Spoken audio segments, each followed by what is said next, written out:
So in this video, we will be discussing about candidate key versus super key. We will be defining and differentiating between these two keys based on two properties. So let's move forward. We all know both super key and candidate keys are used to uniquely identify a row within a table, but still they are different.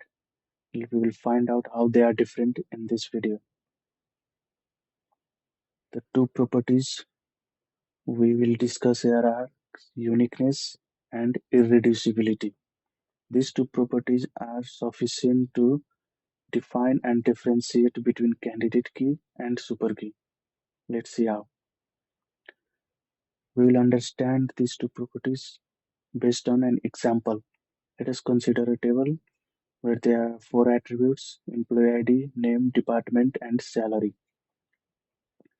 First, we will consider the uniqueness property. Let's say we have a candidate key as employee ID, super key as employee ID, and name. We know both keys are we know both key can uniquely identify a row within a table.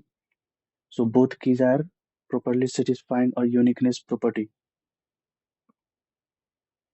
Now let's see irreducibility property. For candidate key, removing any attribute from the candidate key will make it impossible to uniquely identify a row within a table. For super key, we have employee ID and name attributes. Let's take subset of super key. So we have three subset, one with employee ID name, another with employee ID, and next name. What we find here is the employee ID is itself sufficient to uniquely identify a row within the table in our example, meaning the super key here we find is reducible. It doesn't satisfy the irreducibility property just as candidate key. So that is removing the one attribute, that is name, can still uniquely identify a row within a table.